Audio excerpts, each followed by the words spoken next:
Good evening, all of you. It gives me great pleasure to connect with all of you through this forum and a bit of an introduction about myself. I'm Bindu, working for Amazon for the last 5 years. And prior to this, I was working for a telecom and services based, networking based company before joining Amazon, serving leading equipment vendors like Juniper and Cisco. As part of Amazon, I'm part of the Kindle team, and within the Kindle team, I lead three tech teams: one for Kindle eBooks, the other for Kindle Newsstand, which is a magazine business, as well as Amazon Academy. My team owns a complete purchase experience for customers when they buy ebooks across 14 marketplaces. We power the payments experience, including all the latest payment methods that are available across various segments of customers worldwide. And Amazon Academy is a new initiative and Amazon's foray into the edtech space, where we are helping students to prepare for competitive exams like JEE and NEET. And I think there our focus is to offer affordable educational content with very high quality that can help students to gear up for these examinations. So that's where I am currently within Kindle. And as far as my personal interest goes, I love to cook. And with the pandemic and the lockdown also setting in, I try my hand on new recipes. And I used to play cricket in school. I've been able to at least now watch cricket. IPL is definitely a stress buster for me right now. And I keep a tab on all the evolving trends, specifically in the edtech space as well as the healthcare space. I love to keep reading on the tech front. And of course, at home, I manage three men, and that's a bigger leadership role that I have to play more than anything else, even in the corporate world. So that's a bit of introduction about myself. And thanks to all of you for having joined this forum today. I'll walk you through some of the my career journey, where I am today, my milestones, and how in the process Amazon has helped me to be a leader that I am today. So I'll walk you through some of my personal experiences, and then we can get on to a Q&A session. So to begin with my role and my career, I grew up in a very conservative and traditional family, and having graduated in flying colors, I went on to become a software professional, and I joined one of the services company and driving solutions in the telecom and networking space. And of course, being from a very traditional background, being exposed to a set of clients and customers who are Fortune 500 companies, having to deal with them, adapt to, the cultural differences was one of my few initial challenges as I stepped into the corporate world. But I felt I was acing that because I think the ability to adapt was one bit of it, but also the fact that as I was dealing with multiple new players, there was a new challenge that I had to solve. Cisco had a requirement, Juniper would have a requirement. So I think the urge to solve for something new and the new element is something that kept me going. And definitely, I was growing up in my ladder quite well, and but sometimes what I've also felt is that as typically I had my own shortcomings, right? So I would not open up very vocally in meetings. So when it came across to technical discussions, brainstorming on solutions, generally, I would not be heard and I would not speak up. So I would typically come out of all the meetings with this feeling of, oh, I have the best of the ideas and I have a better grasp of the solution than anybody else, but then would not be able to get it across, in a wider forum or an audience. I think this in my early stages of my career kept actually taunting me, but then I did not want to rest there. I felt I have to find other avenues where my skills and my strengths are recognized. And I felt, I should probably find those ways. So I took my ability to write as, one of the advantages that I actually had, started publishing a lot of white papers, which got published in a few accomplished forums like Telemanagement Forum.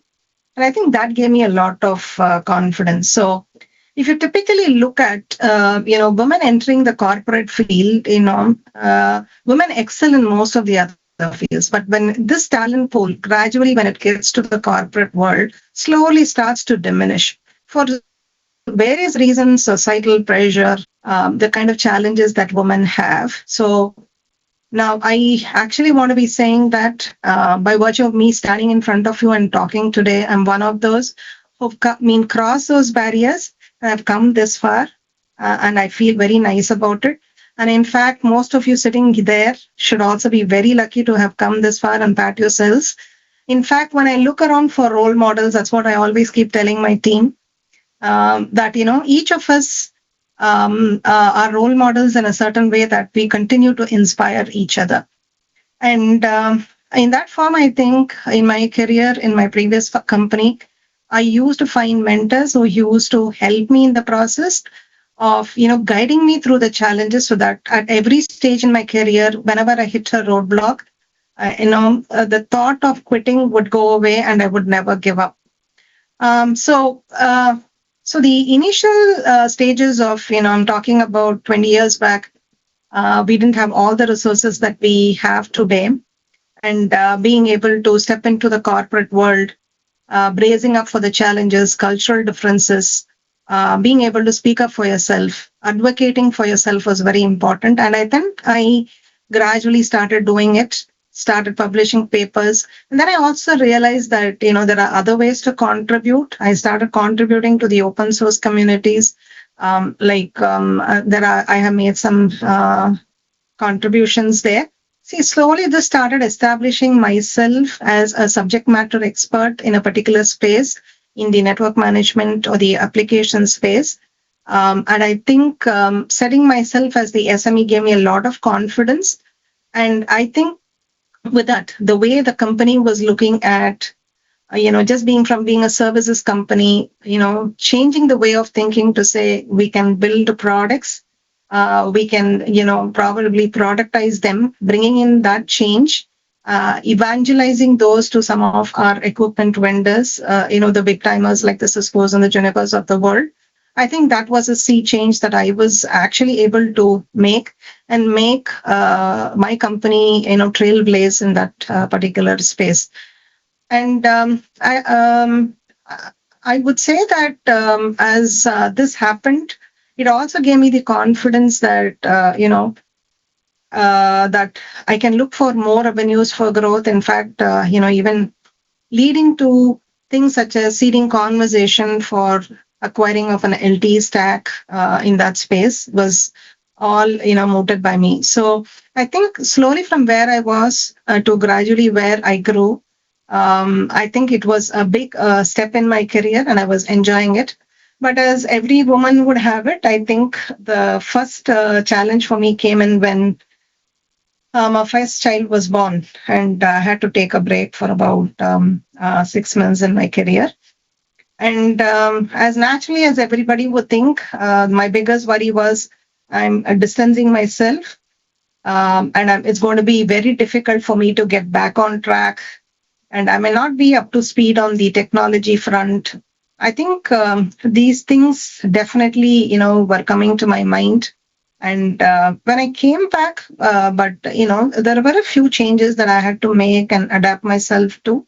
One, as long I realized that the as long as you have the urge to learn, probably the gap of missing out for a period of 6 to 8 months was nothing actually big. If you have the urge to learn, you can always seamlessly catch up. But I think I had to make certain adjustments. It was not easy. taking care of a small bond, plus, juggling between work. This is where I think my mentors came to an aid, definitely. And I also started realizing my changing my priorities was was very important. Learning to say no, I think that was the biggest thing that I learned during this period, to say that I can't take it all by myself. I cannot be a master of everything. You always typically have this tendency to say that you have to be the best at everything. And I think letting go of that was one of the biggest learnings that I took away during this period. And basically, drawing that boundary, setting that expectation, making sure that you cannot be a master of all, but learning through your team. See, when I there was a gap and that I had to learn, I couldn't do it all by myself. I started realizing there are ways to grow. I would ask my team to do a small proof of concept on some of the best or some of the evolving technologies, and I would learn through that process. I think in that process, it actually made me a little more stronger. And every time the thought of, can I juggle and stay on, I think the that's where help also came from home in the form of support from my parents. And we did not have the kind of resources and help that we have today. I think their own personal journeys, them reinforcing the fact that we should not give up, I think kept me going. And every time I felt that I would hit some roadblock or the other, and somebody curbs me, or somebody halts my career progression, the rebel in me grew. Okay, and that's where I know I would feel I'll have to go push and make things done the way that I want to be done. And actually, each of these stages have actually brought that fighting spirit in me to fight back with resiliency. So that's how it grew, and I think I grew up quite fast in my career. And as always, it would be that however hard you contribute and whatever contributions you make, sometimes there are certain assumptions being made about women. Being a mother of two young children, and with my husband working out of Bangalore, there were assumptions made that I would not be able to scale to handle larger portfolios.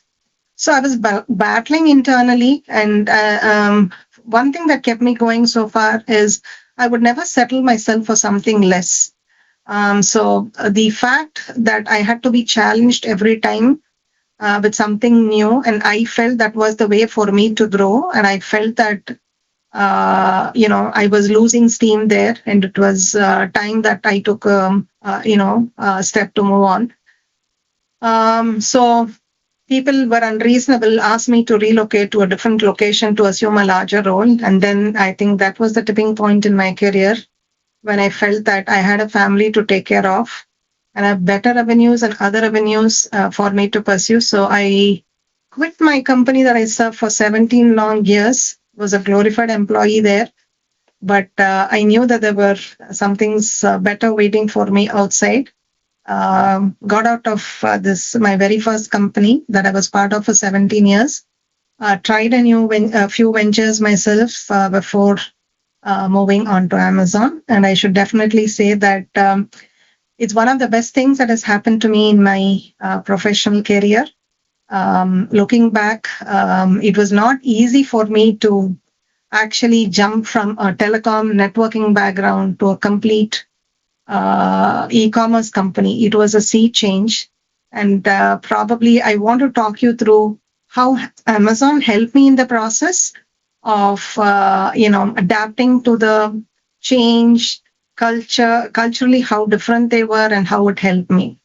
So at this stage, if I look back at the journey, as I joined Amazon, I think in my ability to understand, to adapt to the culture, I think the values, the culture, the leadership principles helped me in a big way. I think it created a sense of belonging. When I say a sense of belonging, that actually creates a lot of accountability. And the leadership principles in Amazon are basically, it's something that's promoted by the senior leadership. It's part and parcel of our culture and our DNA. And we use the leadership principles to actually guide us through most of our day to day activities. So, how do they actually come into play and how did it actually help me? So, when you look at it, so when you say, when I entered Amazon, the only difference that I could see was everybody is an integral part of the whole team. Okay. In other words, like it means to say you're a leader by yourself. When you say you're a leader by yourself, you have to have the accountability, the ownership to take the lead and move forward. There is nobody going to be waiting to say, Bindu, get this done, or, for you to ramp up, you'll have to get this done. I think that accountability and the ownership aspect is something that probably, help me to ask the right questions and, accustom myself very quickly to a very different environment, different domain, different space. And typically, when you look at these leadership principles in Amazon, the reason for them to exist is the fact that it typically removes the personal bias or anything that is more driven by instinct. So typically, when we want even to roll out a customer feature, for example, as part of my leading the Amazon Academy team, we want to roll out a specific feature to the customers or the students. We don't go by the fact that, if we don't deem a particular feature as being important because, majority of the team feels so, but it's rather by the fact that we go by metrics. And when metrics comes into play, there is no personal bias. We through the metrics we get to understand how well the customers are adopting that feature, and it becomes a very objective exercise. There's a lot of transparency. You tend to be more decisive when it comes to being more data driven, and that's the culture we want to actually promote at Amazon. And if I look back, the leadership principle that actually my favorite one is ownership. And leaders are expected to be definitely owners of the problem. Okay, when I say owners of the problem, what it actually means is that we don't do things that actually helps our team, just our team, but it also goes beyond our team, the whole company, and the customers that we're serving for. Okay, we don't draw boundaries around ourselves to say that, what is in it for me? We don't ask those questions. We only ask, will it help our customers, even if it means cutting across different departments, different groups within the company. So when we establish ourselves as owners, I think along with it comes with the fact that you have to lead from the front, you have to take the initiative. And it also, one thing that actually helps all the engineers in particular is that it gives you an opportunity to challenge the status quo. Okay, so it's like, you can say, step back, look at it and ask, are we doing the right thing for our customers? Is this something that is long termish? Are we taking the right call and the right decision which will help our customers? So typically what happens is that along with ownership, comes these accompanying, principles that we tend to employ that helps us to build more robust solution for our customers, and particularly by giving the ownership in the hands of our engineers. What happens is that we are making them more accountable, we empower them to take decisions, and the biggest point is that they begin to feel that they can create a big difference in whichever team they are. The ability to make a difference gives a totally different feeling as a contributor for even the smallest of things that you are working on. So I think when I look back and I look at the way Amazon has shaped me and the kind of health that it has given me, some things that I would like to call out are, see, being a woman, I typically, tend to be, want to give my 100% at home as well as to office, right? So it took a while for me to realize that that's not the reality. It's not going to work in the long run. Okay. Until you fall sick and something happens, it's a big realization coming your way that you are the one who is responsible for leading a life that's the most comfortable one. And I think this is where Amazon has particularly been very the support system and the policies have been very helpful. Okay, the flexibility to by making myself accountable and not forcing me to work for specific hours, and not trusting upon me. I'm accountable. I know I have to deliver something. Okay. Certain times, what happens is that priorities at home, there could be some challenges at home that take priority than the ones at work. I think in those cases, we adjust accordingly. But at certain times, it's like, business challenges take priority. I may stretch a little bit more to do what I want. But, being able to adapt myself accordingly and helps me a lot, because end of the day I don't feel guilty about having given my 100% in one place and not being able to contribute at work, because in my opinion both are equal priorities. And setting forward those principles to say you're accountable, you do it the way you want, we give you the flexibility, and of course with that flexibility, and if you have the discipline to get it done, I think for me that's work life balance. And I've been able to sail through most of my challenges at work and the ones that I'm currently going through, because of the flexibility that I have in the workspace, in my workplace. So I digressed a little bit about, leadership principles, how it helps in our day-to-day, work, how we employ that to take decisions, very objective decisions. As an organization, we also believe in a day one culture. I just wanted to talk a little bit about a day one culture. When we say day one, okay, when we say day one, it's all about how relevant can you stay in the industry today. God, see, when we started off as a company, we were the ones who started off with just as a company with having physical stores selling books, physical books, right? And over a period of time, if you look at, Amazon has evolved as a big conglomerate today, uh, serving lot many customers, very unique products. But if you look back at a stage where I can give examples of companies like Motorola. Motorola was a leader in the mobile space. Many of you, your earlier handsets would have all been Motorola based, but then I think they missed the bus. They did not adapt very quickly to 3G. You also have examples of companies like Kodak, where everybody was moving digital to digital cameras. They were slow to catch up. So I think we believe in staying very relevant. That means taking high velocity decisions, very objective ones, and being able to embrace the evolving technology trends, so that we can move faster and serve for our customers. So typically what happens is companies tend to focus more on process, and they think process will guide them. Typically over a period of time, process overtakes or overweighs the final outcome, and we use the process as a proxy, and eventually don't get to achieve what we want to. So by saying day one as an example, we started off as somebody selling physical books. Then we realized that we have customers worldwide who are becoming digital savvy.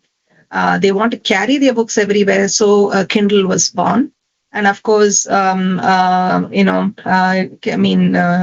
Amazon is a leader in this space, in the ebook space. And slowly, as we also saw things like machine learning and also artificial intelligence as some of the evolving trends, so was Alexa born. You must have also heard of concepts like Amazon Go.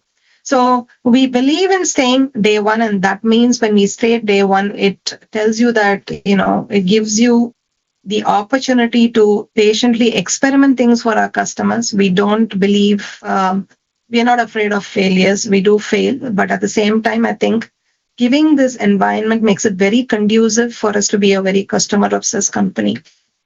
In regard to this, I would actually harp on one more thing. When I say day one and build more customer obsessed, being a more customer obsessed company.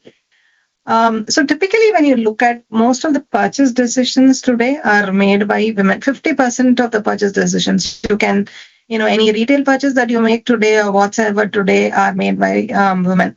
But what happens is that we are very good as consumers, right? But with that being said, you're good consumers. We also want this population to innovate on the products that we are building. Okay, they are the best representation of our customers. They echo what the customers want. That's why we believe in having a very diverse environment at work, where we think we want to have these consumers part of our team building those products, because they have the better instincts. They know what needs to be done, what strategically driving the business. And that's the need. That is where, as a company, we focus on a lot of diversity initiatives, building this pool of women employees, building a good pipeline through various initiatives. We have various initiatives that we run in the college level. Basically, what happens is that those are very critical stages in the career of the life of a woman, where they have to take decisions. So through some programs like ICMS, we actually help students who are graduating out of colleges to we give them mentors so that they know what to do for their future. And there are programs like Girls Who Code, where we encourage girls or women to write and code. We also actively part of forums like the Grace Hoppers, where we get women to participate and have their skills come to the fore. So in general, I just wanted to say that these are some initiatives, and we want to make it a very level playing field for all women. And the realization that women have to be given equal opportunities, and they have to be part of it, is very much there. I think companies like Amazon are in the forefront leading some of these initiatives. And again, me talking to you is also in this context of giving and instilling that confidence that we are a company who provides equal opportunities, and we will give the necessary support, as you walk into, our into our workplace, and guide you through the various through the journey at Amazon.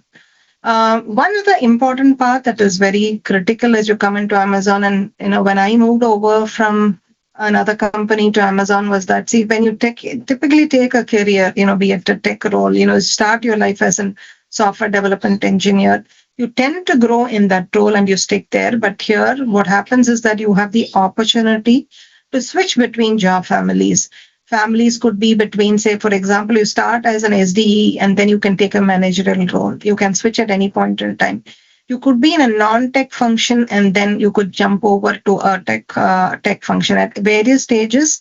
We do have mentors who guide you through the process and help you to make the switch over. And that, in my opinion, is a great flexibility that you can have, because you can shape your career the way that you want. And there is no dearth for opportunities at Amazon, given the wide variety of products and the products that we are working on. So definitely we encourage all of them and help them in the best possible way, so that they have a very meaningful career at Amazon. I've taken a lot of time talking about my journey, the leadership principle, how Amazon, and then I quickly wanted to touch upon some tips, basically depending upon what I've seen in my life and what you should be doing as women. One, I typically feel that we are not we put the needs of others first. Okay, as women, always it's like it's also important to follow our passion. So as a women leader, I felt that as I was calling out certain assumptions being made, so stay and do whatever is your passion.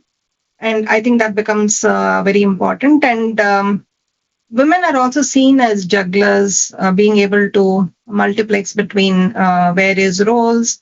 So that way, we are seen as very good executors and being very tactical. But I think what is more important is we have to be seen as those idea generators.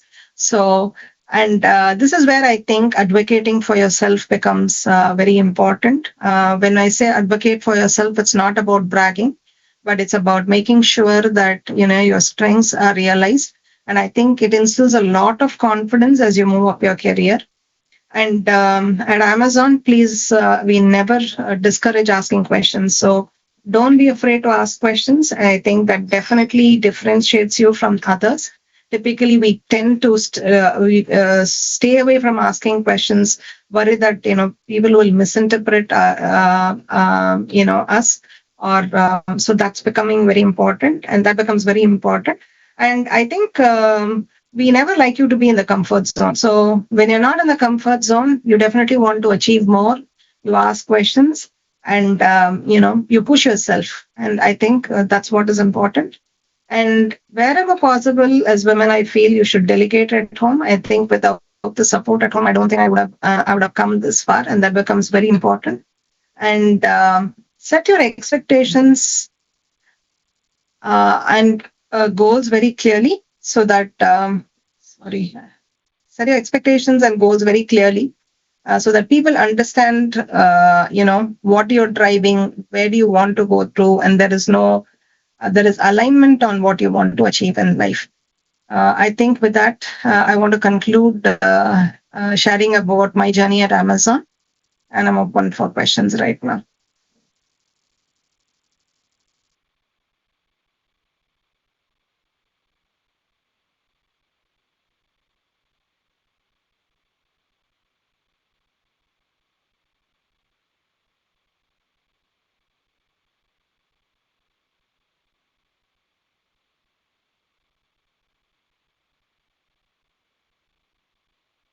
Yeah, I'm reading through some of the questions that have come to me. This is a question from Beena. What is the best thing about Amazon culture that enabled you to be successful? I think I spoke a lot about it.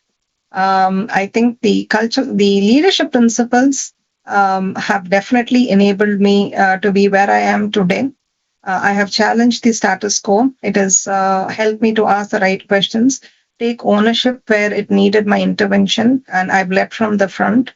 Again, continue to reiterate that, ownership is one of my favorite, leadership principles. And I'm here today, I think, probably with some of those guiding principles.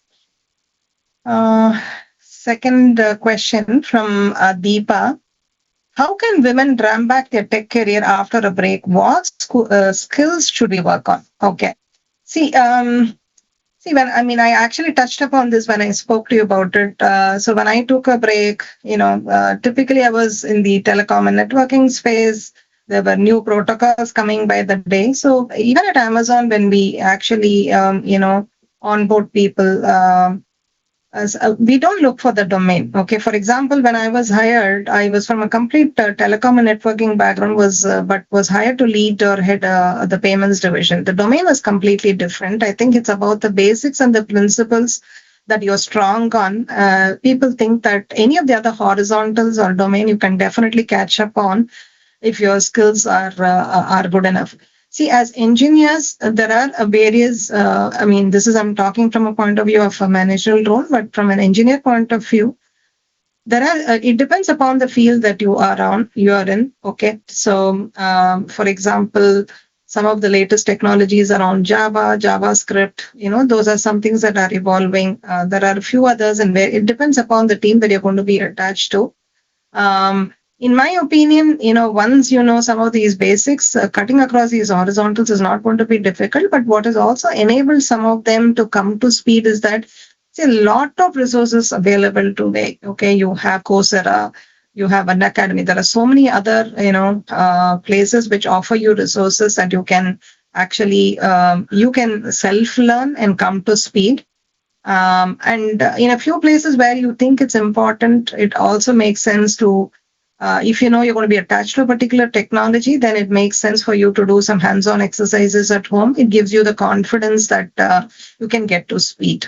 Okay. So, the language, technology, whatsoever is going to be more attached to the division that you're going to be hired for, and the needs in different businesses are very different. That's what I would like to say on the question two. Well, the third question is from Angel. I'm an MTech grad with advanced embedded course certification. I worked Amazon for 8 months as an associate, quit and did the course. My aim is to become an SD in Amazon's. What skills should I work on? See, for an SD, typically, if you look at, what skills we look for is definitely, coding skills become very important. We don't harp on the language. Even if you write pseudocode during the interview process, it is still okay. We look very strongly for data structures, algorithms, how you're able to tackle those problems. I think the questions for at an SD level will be more centered around how you're able to solve each of these. A language per se may not be something that is a limiting factor for you. The next question is from Amidat.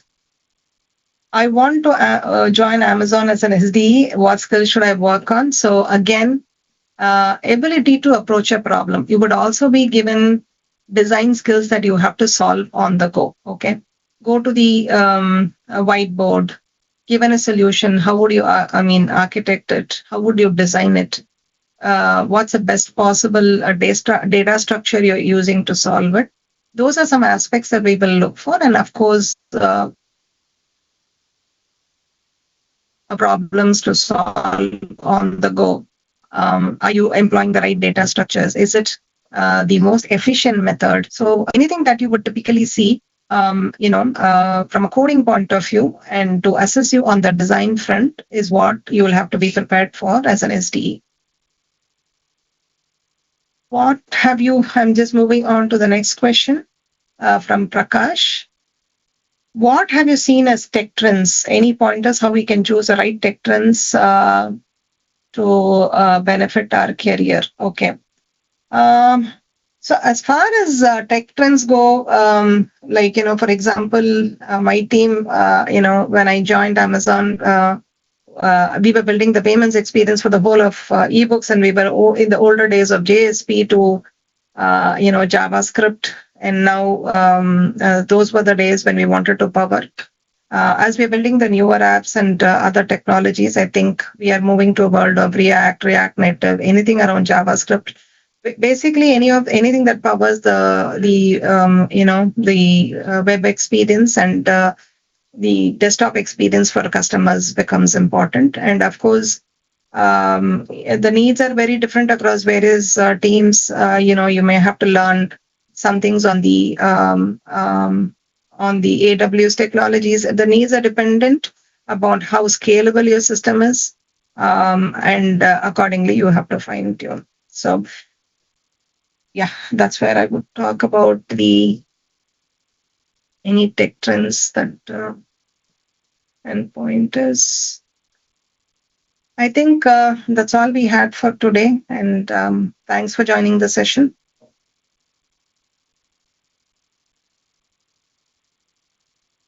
Thank you then. Bye.